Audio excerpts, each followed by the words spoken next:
Good evening all. Welcome to Chemflix.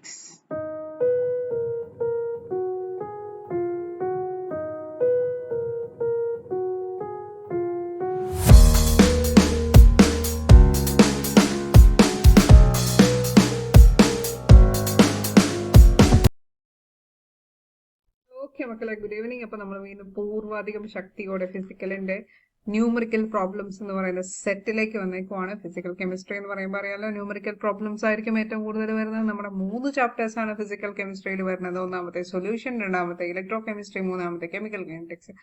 Okay, അപ്പോൾ നമുക്ക് ഈ 3 ഏരിയയിൽ നിന്നുള്ള ന്യൂമറിക്കൽ പ്രോബ്ലംസ് എങ്ങനെയാണ് വരുന്നത് നോക്കാം. Okay, first question.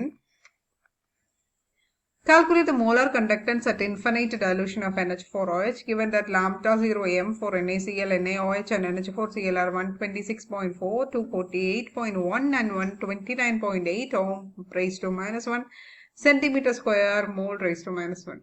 Okay, molar conductance ആണ് നമുക്ക് കാൽക്കുലേറ്റ് ചെയ്യേണ്ടത്, which means we are now in ഏത് ചാപ്റ്റർ? വേഗം പറഞ്ഞേ ഇലക്ട്രോ കെമിസ്ട്രിയിലാണുള്ളത്. ഓക്കെ, അപ്പോൾ molar conductance at infinite dilution, അതായത് നമുക്ക് മോളാർ കണ്ടക്ടൻസ് എന്ന് പറയുമ്പോൾ ലാംഡ എം, ഇൻഫിനിറ്റ് ഡൈലൂഷൻ എന്ന് പറയുമ്പോൾ lambda infinity M or lambda 0 M, അതായത് molar conductance at infinite dilution അല്ലെങ്കിൽ limiting molar conductivity. Limiting molar conductivity കണ്ടുപിടിക്കാനുള്ള ഇക്വേഷൻ ഏതാണ്? ഏത് ലോയാ തരുന്നത്? നമുക്കറിയാം, കോൾഡ്രേഷ്യസ് ലോ ആണ് തരുന്നത്. കോൾഡ്രേഷ്യസ് ലോ എന്താ തരുന്നത്? കോൾഡ്രേഷ്യസ് ലോ എന്താ പറഞ്ഞത്?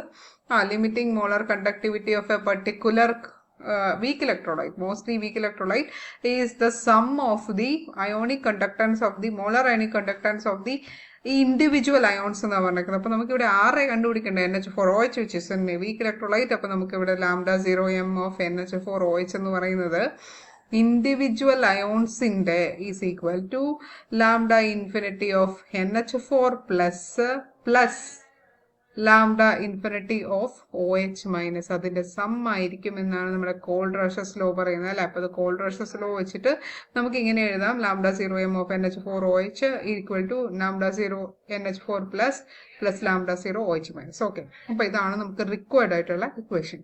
ഇനി നമുക്ക് എന്തൊക്കെയാണ് തന്നിരിക്കുന്നത്? ഓക്കെ, തന്നിരിക്കുന്ന കാര്യങ്ങളൊക്കെ ഒന്ന് എടുത്തെഴുതുവാണെങ്കിൽ കാര്യങ്ങളെല്ലാം എടുത്തെഴുതുവാണെങ്കിൽ lambda 0 m of NaCl value തന്നിട്ട് 126.4. അപ്പോൾ 126.4 siemens ohm raise to minus 1 എന്ന് വെച്ചാൽ സീമൻ.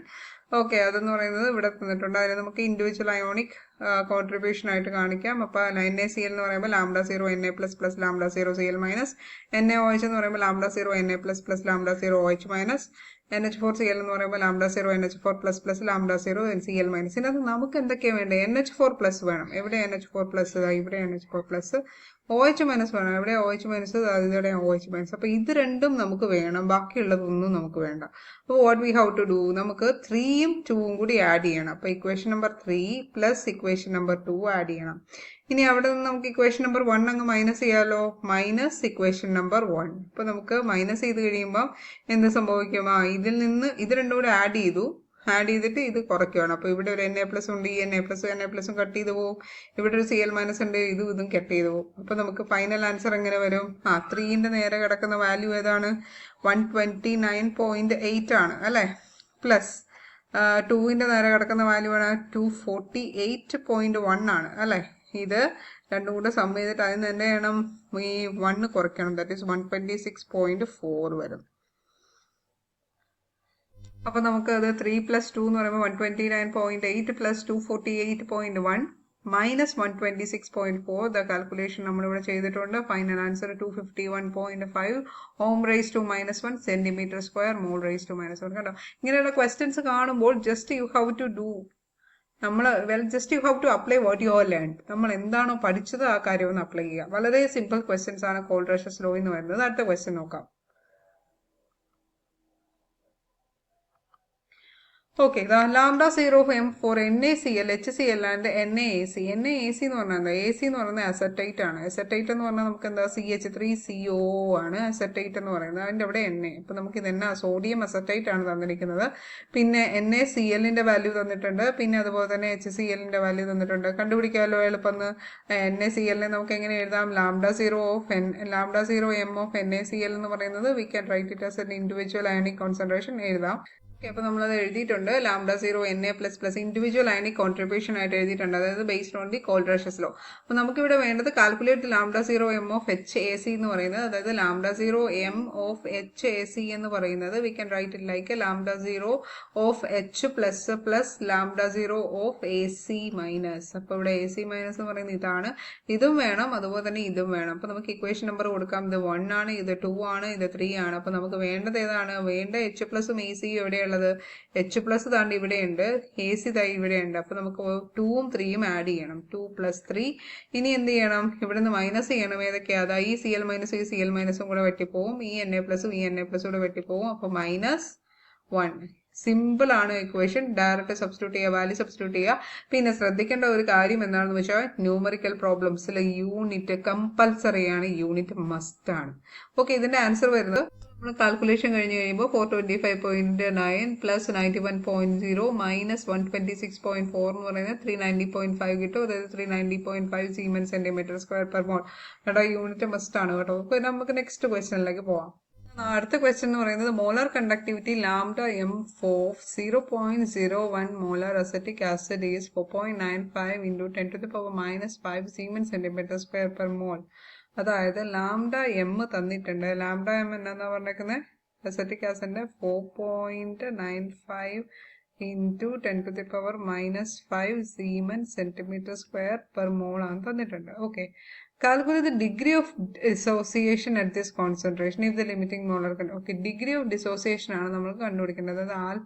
അതായത് ആൽഫയാണ്. ആൽഫയുടെ ഇക്വേഷൻ എന്ന് പറഞ്ഞാൽ lambda CM divided by lambda 0M. അതായത് ലാംഡ CM എന്ന് പറയുന്നത് molar conductivity at a particular concentration, lambda 0M എന്ന് പറയുന്നത് മോളാർ ലിമിറ്റിംഗ് മോളാർ കണ്ടക്ടിവിറ്റി. അപ്പോൾ ഇതിനകത്ത് നമുക്കിപ്പോൾ തന്നിരിക്കുന്നത് ലിമിറ്റിംഗ് മോളാർ കണ്ടക്ടിവിറ്റി നമുക്ക് കണ്ടുപിടിക്കാനായിട്ടുള്ള സാധനങ്ങൾ തന്നിട്ടുണ്ട്. Limiting molar conductivity of H plus തന്നിട്ടുണ്ട്, CH3CO മൈനസും തന്നിട്ടുണ്ട്. അപ്പോൾ നമുക്കറിയാം lambda 0M of CH3CO minus CH3COH എന്ന് പറയുന്നത് lambda 0 of H plus plus lambda 0 of CH3CO minus. രണ്ടിന്റെ വാല്യൂ നമുക്ക് ഇവിടെ തന്നിട്ടുണ്ട്, അത് നമുക്ക് ഇട്ട് കൊടുക്കാവുന്ന. അപ്പൊ H പ്ലസിന്റെ എന്താ തന്നിരിക്കുന്നത്? 340 into 10⁻⁻5 ആണ് സീമെൻസ് സെന്റിമീറ്റർ സ്ക്വയർ പെർ മോൾ. ഇനി അസറ്റിക് ആസിഡിന്റെ എന്താ? 50.5 into 10⁻⁻5 siemens centimetre square per mole ആണ്. രണ്ടും കൂടി സം ചെയ്യുമ്പോൾ നമുക്ക് എത്ര കിട്ടും? 340 + 50 എന്ന് പറയുന്നത് 390.5 into 10⁻⁻5 siemens centimetre square per mole ആയിരിക്കും നമുക്ക് കിട്ടുന്നത്. Molar conductivity, limiting molar conductivity, അതായത് ലാംഡ 0M നമുക്ക് കിട്ടി. ഇനി what we need to find out? Okay, നമുക്ക് കണ്ടുപിടിക്കാനുള്ളത് ആൽഫയാണ്. ആൽഫയുടെ equation lambda CM divided by lambda 0M ആണ്. നമ്മുടെ ക്വസ്റ്റ്യനിൽ ലാംഡ CM തന്നിട്ടുണ്ട് 4.95. അതേപോലെ എടുത്തെഴുതുക 4.95 into 10⁻⁻5 siemens centimetre square per mole. ഇനി നമുക്കിപ്പോൾ കിട്ടിയത് എന്താ? 390.5 into 10⁻⁻5 siemens centimetre square per മോൾ. ഇവിടെ നിന്ന് നമുക്ക് എന്തൊക്കെ ക്യാൻസൽ ആയി പോകും? യൂണിറ്റും ഈ 10⁻⁻5 10 പവറും ക്യാൻസൽ ആയി പോകും. ബാക്കി 4.95 ഡിവൈഡ് ബൈ 390.5ന്റെ ആൻസർ ആയിരിക്കും നമുക്ക് കിട്ടേണ്ടത്, വിച്ച് ഇസ് ഈക്വൽ ടു 0.0127. ഇവിടെ യൂണിറ്റ് ഉണ്ടാവില്ല, നോ യൂണിറ്റ്. ഇതായിരിക്കും അവിടെ നിന്ന് വരുന്ന ക്വസ്റ്റ്യൻ. അപ്പൊ നമുക്ക് ശരിക്കും ഈ ഒരു ഏരിയയിൽ നിന്ന് ക്വാഡ്രാച്ചർ ലോയെ ഡിപ്പെൻഡ് ചെയ്ത് വരുന്ന ക്വസ്റ്റ്യൻസ് എല്ലാം വളരെ സിമ്പിൾ ആയിരിക്കും. യു ഹാവ് ടു ഇപ്പൊ നിങ്ങൾക്ക് ആ ക്വസ്റ്റ്യൻ കിട്ടിയില്ല എന്നുണ്ടെങ്കിൽ നിങ്ങൾ അത് അവിടെ വിട്ടേക്കോ. Don't waste your time. അപ്പൊ കിട്ടുന്നില്ല, എനിക്ക് കിട്ടുന്നില്ല എന്നുണ്ടെങ്കിൽ അപ്പൊ തന്നെ വിട്ടേക്കുക. എന്നിട്ട് അടുത്ത ക്വസ്റ്റ്യൻ അറ്റൻഡ് ചെയ്യുക. അത് കഴിഞ്ഞിട്ട് if you having enough time, ലാസ്റ്റിലേക്ക് നിങ്ങൾക്ക് ടൈം ഉണ്ടെങ്കിൽ you have to read the question again. then you have to go for the which of the ഏതാണ് നിങ്ങളുടെ അപ്ലൈ ചെയ്യാനുള്ള ഇക്വേഷൻസ് ഒന്ന് കണ്ടുപിടിക്കുക, അപ്ലൈ ചെയ്യുക. തന്നിരിക്കുന്ന വാല്യൂസ് എടുത്ത് എഴുതുമ്പോൾ തന്നെ നിങ്ങൾക്ക് ഏകദേശം എന്തായിരിക്കും അപ്ലൈ ചെയ്യേണ്ടതെന്നുള്ളത് കിട്ടും. ഇപ്പോൾ ഇവിടെ ആൽഫ ആണ്, ഡിഗ്രി ഓഫ് ഡിസോസിയേഷൻ ആണ് കണ്ടുപിടിക്കേണ്ട. ഇക്വേഷൻ ഇതാണ്, lambda CM divide by lambda 0M. കേട്ടോ? നമുക്കിനി കൊളിഗേറ്റീവ് പ്രോപ്പർട്ടീസ്, അതായത് സൊല്യൂഷൻസ് എന്ന് പറയുന്ന ചാപ്റ്ററിൽ നിന്ന് കൊളിഗേറ്റീവ് പ്രോപ്പർട്ടീസ് എന്നുള്ള ക്വസ്റ്റ്യൻസ്, ന്യൂമറിക്കൽ പ്രോബ്ലംസ് സോൾവ് ചെയ്യാമോ എന്ന് നമ്മുടെ ഒരു സ്റ്റുഡൻറ് നമ്മളോട് കമന്റ് ആയിട്ട് ചോദിച്ചിരുന്നു. സോ അതിനെ ബേസ് ചെയ്തിട്ട് numerical problems, previously asked numerical problems from the area colligative പ്രോപ്പർട്ടിയാണ് നമ്മളിപ്പോൾ ഡിസ്കസ് ചെയ്യുന്നത്. അപ്പോൾ ഒന്നാമത്തെ ചോദ്യം, relative lowering of vapour pressure of an aqueous dilute solution of glucose is 0.018. ഇപ്പോൾ relative lowering of vapour pressure ആണ് ഈ തന്നിരിക്കുന്നത്. What is the mole fraction of glucose in the solution? അപ്പോൾ ഡൈല്യൂട്ട് സൊല്യൂഷൻ ഓഫ് ഗ്ലൂക്കോസിന്റെ relative lowering of vapour pressure ആയി തന്നിരിക്കുക. അപ്പൊ നമുക്ക് relative lowering of vapour pressure വെച്ചിട്ടുള്ള ഇക്വേഷൻ എന്താണെന്ന് അറിയാലോ. അപ്പൊ എന്താ ആദ്യം ഇനിഷ്യൽ പ്രഷർ, അപ്പൊ pure solvent, pressure of pure solvent, P naught A minus P divided by, or PA divided by P naught A is equal to chi B എന്നാണ് നമ്മൾ പഠിച്ചത് അല്ലേ. അപ്പോൾ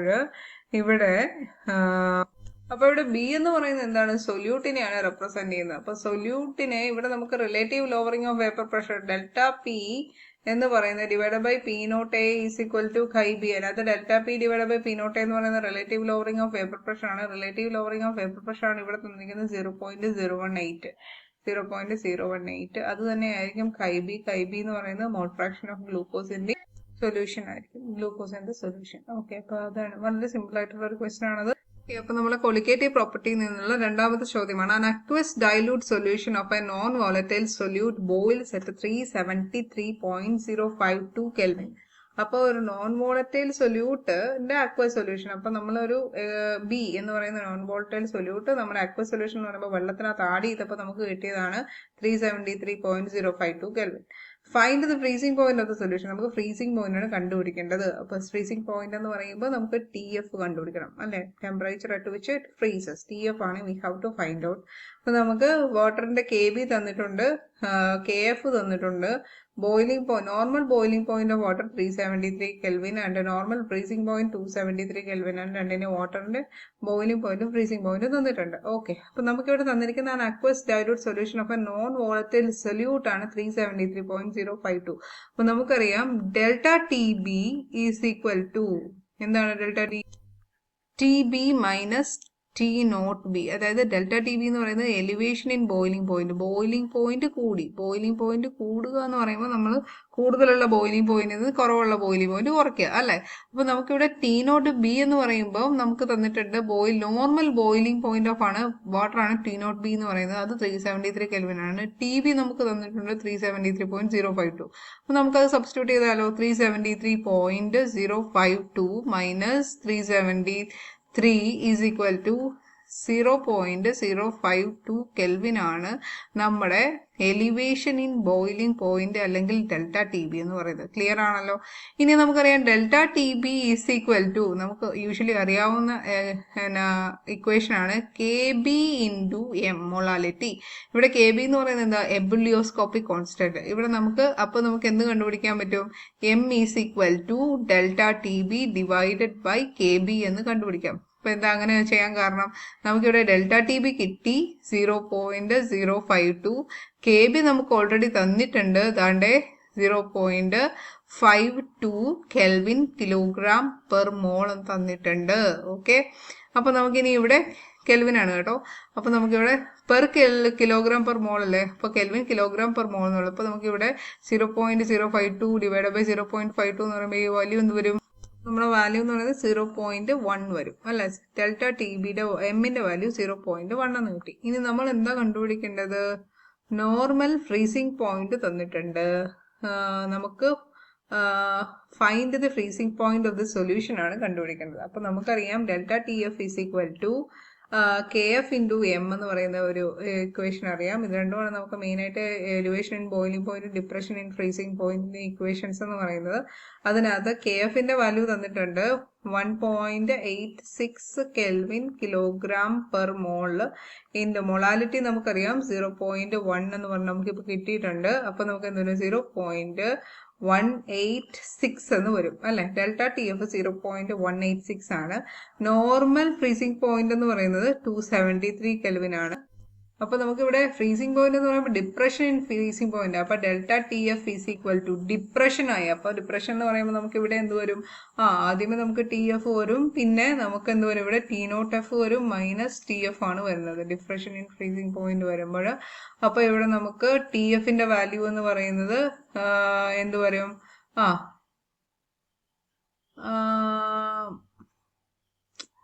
അപ്പൊ TF എന്ന് പറയുന്നത് T0F പ്ലസ് ഡെൽറ്റ TF എന്ന് വരും.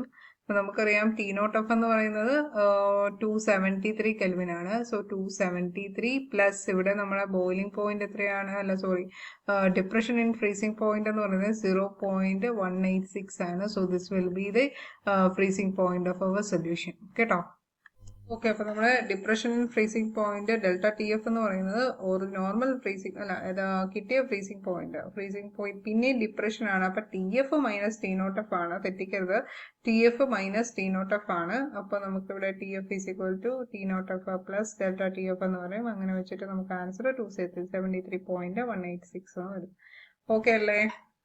ഓക്കെ, അപ്പൊ നമുക്ക് ഈ ഒരു question vapour pressure of chloroform and dichloromethane 298 or 200 millimeter of HG എന്ന് പറയുന്ന ക്വസ്റ്റ്യൻ അല്ലേ.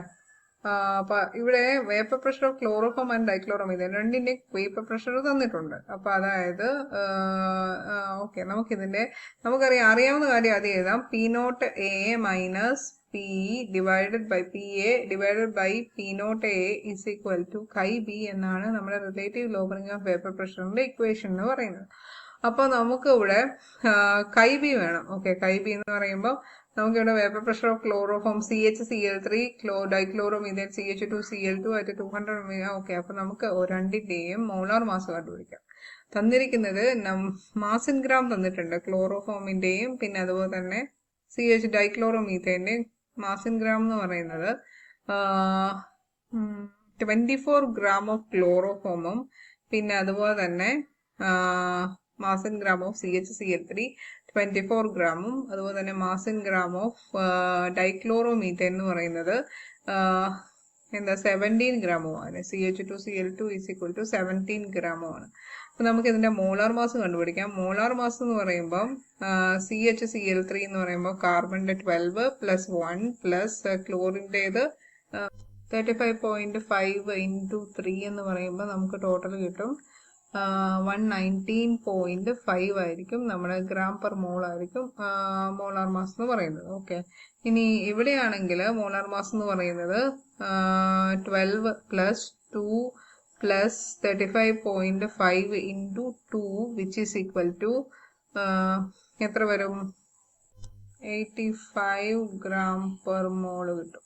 ഓക്കെ, അപ്പൊ രണ്ടിന്റെയും മോളാർ മാസും കിട്ടി, മാസ് ഗ്രാമും കിട്ടി. അപ്പൊ number of moles of CHCl3 calculate ചെയ്യാലോ. അതായത് mass in gram divide by gram molar mass എന്ന് പറയും. അപ്പൊ mass divide by gram molar mass which is equal to 24 divided by 119.5 കണ്ടുപിടിക്കണം. അതുപോലെ തന്നെ ഇവിടെ വരും എന്ത് വരും? 17 divided by 85 അതും കണ്ടുപിടിക്കണം. അപ്പൊ N ഓഫ് CH2Cl2 എന്ന് പറയുന്നത് ഇതാണ്. അത് രണ്ടും കണ്ടുപിടിക്കണം. ഓക്കെ, അതിന്റെ വാല്യൂസ് എന്ന് പറയുന്നത്. അപ്പൊ നമുക്കിവിടെ 0.2 മോളും ഇവിടെ 0.2 മോളാണ്. അതായത് രണ്ടിന്റെയും നമ്പർ ഓഫ് മോൾസ് എന്ന് പറയുന്നത് 0.2 മോളാണ് കിട്ടിയത്. ഇനി നമുക്ക് തിരിച്ച് നമ്മുടെ ഇക്വേഷനിലേക്ക് വരാം. P0A minus PA divide by P0A is equal to Chi B. Chi B എന്ന് പറയുന്നത് സൊല്യൂട്ട് ആണ്. സൊല്യൂട്ടിന്റെ മോൾ ഫ്രാക്ഷൻ ആണ്. നമുക്കിവിടെ ഏതാണ് സൊല്യൂട്ട് ഏതാണ് സോൾവെന്റ് എന്ന് കണ്ടുപിടിക്കണം. അപ്പൊ ഇവിടെ 24 ഗ്രാം ഓഫ് ക്ലോറോഫോമും 70 ഗ്രാം ഓഫ് ഡൈക്ലോറോമീഥേനുമാണ്. അപ്പൊ കുറവുള്ളതാണ് solute. So 17 gram of dichloromethane എന്ന് പറയുമ്പോൾ ഇതാണ് നമ്മുടെ സൊല്യൂട്ട്. അപ്പൊ നമുക്കിവിടെ എന്ത് ചെയ്യണം? Chi B ഓഫ് CH2Cl2 കണ്ടുപിടിക്കണം.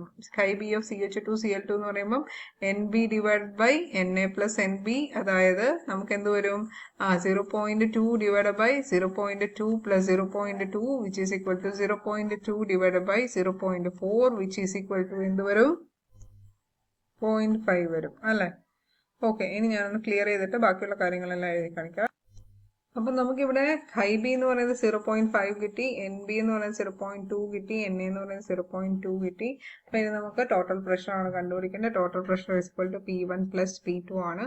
നമുക്കറിയാം പ്രഷർ എന്ന് പറയുന്നത് pressure of the component 1A എന്ന് പറയുന്ന പ്രഷർ ആണെങ്കിൽ P0A Chi A, P2 ആണെങ്കിൽ P2 അല്ല PB ആണെങ്കിൽ P0B Chi B ആണ്. അപ്പൊ Chi B യുടെ വാല്യൂ നമുക്കറിയാം. അപ്പൊ നമുക്ക് എന്ത് ചെയ്യാം? Chi B യുടെ വാല്യൂ നമുക്ക് ഇവിടെ അപ്ലൈ ചെയ്യണമെങ്കിൽ നമുക്കറിയാം Chi A plus Chi B is equal to 1 ആണ്. അപ്പൊ നമുക്ക് ഇവിടുന്ന് Chi A is equal to 1 minus Chi B എന്ന് കിട്ടും. ഓക്കെ അല്ലേ? അപ്പൊ 1 മൈനസ് Chi B എന്ന് ഇവിടെ അപ്ലൈ ചെയ്തു. ഇപ്പൊ ഇവിടെ P0A ആണ്. ഇപ്പൊ ഇവിടെ നമുക്ക് P0Aന്റെ വാല്യൂ നമുക്ക് തന്നിരിക്കുന്നത് എന്നാണ്? 200 മില്ലിമീറ്റർ. സോൾവെന്റ് ആണ് A എന്ന് പറയുന്നത്. 200 mmHg ആണ്. അപ്പൊ 200 ഇൻറ്റു 1 മൈനസ് Chi B ന്റെ വാല്യൂ 0.5 പ്ലസ് P0 Bന്റെ വാല്യൂ ആണ് നമുക്ക് ഇവിടെ തന്നിരിക്കുന്നത് 415 mmHg എന്ന് പറയുന്നത്. അത് 415 ഇൻറ്റു IBന്റെ വാല്യൂ 0.5 ആണ്. ഇനി ഇതിന്റെ കാൽക്കുലേഷൻ ചെയ്ത് കഴിയുമ്പോൾ എത്ര വരും? 415 ഇൻറ്റു 0.5 എത്ര കിട്ടും? വേഗം കാൽക്കുലേറ്റ് ചെയ്തേ. നമുക്കിവിടെ 307.5 mmHg എന്ന് കിട്ടും. Okay, hope you understand. അത് മനസ്സിലായെന്ന് വിചാരിക്കുന്നു. ഒന്നുകൂടെ ഒന്ന് നോക്കുക കേട്ടോ. ഓക്കെ, സിമ്പിൾ ക്വസ്റ്റ്യൻ ആണ്, പക്ഷെ കുറച്ചൊന്ന് ട്വിസ്റ്റിംഗ് ആണ്. നമ്മളൊന്ന് കുറച്ച് വട്ടം വായിച്ചു നോക്കി കഴിയുമ്പോൾ കിട്ടും. ഓക്കെ, അടുത്ത ക്വസ്റ്റ്യനിലേക്ക് പോവാം. അപ്പൊ നമ്മളുടെ അടുത്ത ചോദ്യം എന്ന് പറയുന്നത് ഇതാണ്. The value of van Hoff factor I for aqueous KCl solution is close to 2 while that for ethanoic acid in benzene is nearly 0.5. give reason. അപ്പൊ നമുക്കറിയാം വാൻ ഹോഫ് ഫാക്ടർ I എന്ന് പറയുന്നത് I ഈസ് ഈക്വൽ ടു കണ്ടുപിടിക്കുന്നത് I is equal to അല്ലെ I എങ്ങനെയാണ് കണ്ടുപിടിക്കുന്നതെന്ന് വെച്ച് കഴിഞ്ഞാൽ നമുക്ക് complete dissociation of the solute ആണോ നടക്കുന്നത് നോക്കുക. ഇവിടെ KCl സൊല്യൂഷൻ എന്ന് പറയുമ്പോൾ അവിടെ നമുക്ക് കംപ്ലീറ്റ് ഡിസോസിയേഷൻ ആണ് നടക്കുന്നത്. കംപ്ലീറ്റ് ഡിസോസിയേഷൻ നടന്നിട്ട് നമുക്ക് K പ്ലസും Cl മൈനസും ഉണ്ടാവും. അപ്പൊ KCl ഡിസോസിയേറ്റ് ചെയ്തിട്ട് നമുക്ക് K പ്ലസും Cl മൈനസും ഉണ്ടാവും, വിച്ച് മീൻസ് കംപ്ലീറ്റ് ഡിസോസിയേഷൻ ആണ്. അപ്പൊ നമുക്ക് ഇവിടെ എത്ര അയോൺസ് ഫോം ചെയ്യുന്നുണ്ട്? 2 അയോൺസ് ഫോം ചെയ്യുന്നുണ്ട്. അതുകൊണ്ട് തന്നെ ഇവിടുത്തെ I വാല്യൂ എന്ന് പറയുന്നത് എന്താണ്? I is almost equal to 2. പക്ഷെ അതേസമയം നമ്മുടെ ബെൻസീൻ ആണെങ്കിൽ ഇനി എത്തനോയിക് ആസിഡ് ഇൻ ബെൻസീൻ എന്ന് പറയുമ്പോൾ CH3COOH. എത്തനോയിക് ആസിഡ് മീൻസ് നമ്മുടെ അസറ്റിക് ആസിഡ് ഇൻ ബെൻസീൻ എന്ന് പറയുമ്പോൾ ഇവിടെ ആക്ച്വലി ഇറ്റ് അണ്ടർഗോസ് ഡൈമറൈസേഷൻ. ഇത് ഡൈമറൈസേഷൻ അണ്ടർഗോ ചെയ്യുന്നുണ്ട്. അപ്പൊ ഡൈമറൈസേഷന് വിധേയമായി കഴിയുമ്പോൾ എന്ത് സംഭവിക്കും? ഈ CH3COOH എന്ന് പറയുന്ന ഡൈമറൈസേഷന് വിധേയമായി കഴിയുമ്പോൾ നമുക്ക് ആക്ച്വലി ഇവിടെ രണ്ടൊന്നും കിട്ടത്തില്ല. ഇവിടെ ഡിസോസിയേഷൻ നടക്കത്തില്ല. CH3CO minus plus H plus എന്ന് പറയുന്ന ഈ ഒരു ഡിസോസിയേഷൻ നടക്കത്തില്ല. Even though it is weak electrolyte, dissociation സംഭവിക്കത്തില്ല. പകരം ഡൈമറൈസ് ചെയ്യും. അങ്ങനെ നമ്മുടെ ഇവിടുത്തെ വാല്യൂ ഓൾമോസ്റ്റ് 0.5 മാറും. ഇനി ഇവിടെ നോക്കിക്കേ, വേറെ ഒരു കാര്യം കൂടി പറയാം. അപ്പൊ ഇവിടെ വാൻ ഹോഫ് ഫാക്ടറിനെ വെച്ചിട്ട് പണ്ട് ചോദിച്ച ഒരു ക്വസ്റ്റ്യൻ ആണ്, ഒരു പ്രീവിയസ് ഇയർ ക്വസ്റ്റ്യൻ ആണ് ഈ ചോദ്യം എന്ന് പറയുന്നത്. ഇവിടെ നോക്കിക്കേ, NaCl എന്ന് പറയുന്നത് കംപ്ലീറ്റ്ലി ഡിസോസിയേറ്റ് ചെയ്ത് Na പ്ലസും Cl മൈനസ് അയോൺസുമായിട്ട് മാറും. അപ്പൊ നമുക്ക് ഇവിടെ രണ്ട് അയോൺസ് ആണ് കിട്ടുന്നത്. So the value of I will be 2 ആയിരിക്കും. AlNO3 ആണെങ്കിൽ നമുക്ക് ഇവിടെ അത് ഡിസോസിയേറ്റ് ചെയ്യുന്നത് AlNO3 ത്രൈസ് ആണെങ്കിൽ അത് ഡിസോസിയേറ്റ് ചെയ്യുന്നത് Al3 പ്ലസ് 3NO3 മൈനസ് എന്നാണ്. അപ്പൊ ഇവിടെ 1+3 എന്ന് പറയുന്നത് 4 നമ്പർ ഓഫ് അയോൺസ് ഫോം ചെയ്യുന്നുണ്ട്. 4 അയോൺസ് ഉണ്ട്, ഒരു കാറ്റയോണും 3 ആനയോണും, അങ്ങനെ നമുക്ക് ടോട്ടൽ 4 അയോൺസ് ഉണ്ട്. So I value will be 4. ഇനി K2SO4 ആണെങ്കിൽ K2SO4 ഡിസോസിയേറ്റ് ചെയ്ത് കഴിയുമ്പോൾ നമുക്ക് 2K+, 2 K പ്ലസും അതുപോലെ തന്നെ ഒരു SO4 2 മൈനസും ആണ് കിട്ടുന്നത്. അതായത് 2+1 2 മോളിക്യൂൾസ് ഓഫ് K പ്ലസ് അയോണും 1 molecule of SO4 2 minus 1 species, one molecule തന്നെ 2K പ്ലസും 2SO4 2 മൈനസും കിട്ടും. അപ്പൊ 2+1 3 ആണ്. സോ ഇവിടെ 1 ഓഫ് ഫാക്ടർ 3 ആയിരിക്കും. അഗൈൻ വീണ്ടും Al2SO4 ത്രൈസ് എന്ന് പറയുന്ന സംഗതിയിലേക്ക് വരുമ്പോഴേക്കും അത് ഡിസോസിയേറ്റ് ചെയ്ത് കഴിയുമ്പോൾ, ഈ ഒരു കോമ്പൗണ്ട് ഡിസോസിയേറ്റ് ചെയ്ത് കഴിയുമ്പോൾ 2 molecules of Al3 plus 2 moles of Al3 പ്ലസും അതുപോലെ തന്നെ 3 moles of SO4 2 മൈനസും വരും. അപ്പോൾ ഇവിടെ ടോട്ടൽ അയോൺസ് എന്ന് പറയുന്നത് ഈ 2+3 ആണ്. 2+3 is equal to 5 ആയിരിക്കും. So the I value will be 5. Previously ആസ്ഡ് ആണ് കേട്ടോ. അപ്പൊ നമ്മളിപ്പോ ന്യൂമറിക്കൽ പ്രോബ്ലംസ് ആണ് ചെയ്തുകൊണ്ടിരിക്കുന്നത് ഫിസിക്കൽ കെമിസ്ട്രി പോർഷനിൽ നിന്ന്. ഇഷ്ടപ്പെട്ടവരൊക്കെ ലൈക്ക് അടിക്കുക, ഷെയർ ചെയ്യുക, പ്ലീസ് സബ്സ്ക്രൈബ് ചെയ്യുക. സബ്സ്ക്രൈബ് ചെയ്യാതെ ഒത്തിരി പേര് കാണുന്നുണ്ട്. Your support needs to me. അതുകൊണ്ട് സബ്സ്ക്രൈബ് ചെയ്യുക പ്ലീസ്. ആൻഡ് നോട്ടിഫിക്കേഷൻ കൂടി ഒന്ന് ടേൺ ഓൺ ചെയ്യുക. Okay, thank you so much. Will see in next video.